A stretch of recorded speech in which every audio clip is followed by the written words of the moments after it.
আর বাইর মারি ফেলাইব আর বাইরে গিয়া করে ফেলাইব মানুষ দিয়ে মারাইব ওয়াইও যা তা ব্যবহার করো বউও ব্যবহার করো। ইউনিয়ন পরিষদে এটার সময় একটা সমাধান চাইছিল, এনারা আসে নাই সমাধানে।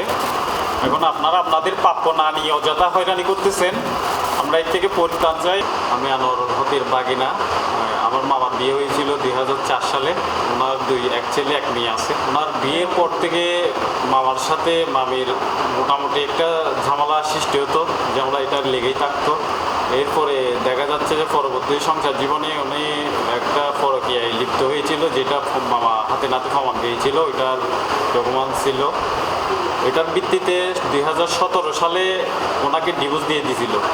পরবর্তীতে আমার এই মামারা আন্টিরা সবাই মিলে মামাকে বুঝিয়ে এই ওনার বাচ্চাদের ভবিষ্যতের কথা চিন্তা করে আবার উনি ভুল করবে না এই মর্মে স্বীকৃতি দিয়ে ওনাকে পরবর্তীতে একজন জামিয়া আহমদিয়া সুন্নি আলিয়ার মাদ্রাসা একজন মুফতির কাছে গিয়ে এটা একটা ফতোয়া বের করে ওনাকে পরবর্তীতে আবার আক্ত করে বিয়ে করায়।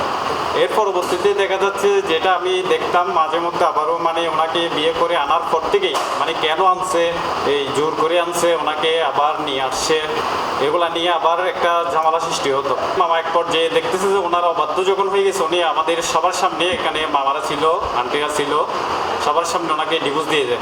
এর প্রেক্ষিতে ওনাকে ওনার ওই বাপের বাড়িতে চলে যায়। সর্বশেষ দেখা যাচ্ছিল যে উনি বাপের বাড়িতে গিয়ে ডিভোর্স দিয়েছিল 2 তারিখ 1 মাস 2025 সাল। মামা ডিভোর্স দেওয়ার পরে প্রবাসী চলে যায়। চলে যাওয়ার কিছুদিন পর দেখা যাচ্ছে 7 মাস নাকি কয় মাস পর এনারা আমাদের এই মামাদের বিরুদ্ধে, আন্টিদের বিরুদ্ধে একটা মামলা করে দিচ্ছে। আর মোবাইলের দিচ্ছে, হুমকি দিচ্ছে যে মানে এখানে উনি যদি আসতে না পারে তাহলে কাউকে বাড়িতে থাকতে দিবে না, এই আমার মায়ের নাকি হাত কেটে ফেলবে, এই ওনাদেরকে আন্টিদেরকে কাউকে এখানে বাড়িতে থাকতে দিবে না, বাড়ি ছাড়া করবে, মামলার পর মামলা জড়াই দিবে, যে কথা বলবে ওনার পক্ষ হয়ে, মামার পক্ষ হয়ে তাদেরকে মামলা দিবে।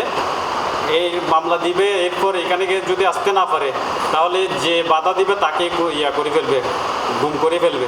বারবার মানে উনি হুমকি দিচ্ছে, আবার আসবে, যে কথা বলবে তাকে মামলা দিবে।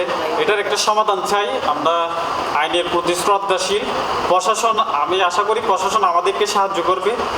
এটা যাতে ডিভোর্স দিয়ে দিচ্ছে, এটা কমপ্লিট, ওনার যা পাওনা থাকবে মামা দিতে প্রস্তুত, এগুলা নিয়ে যাবেন আপনারা আপনাদের।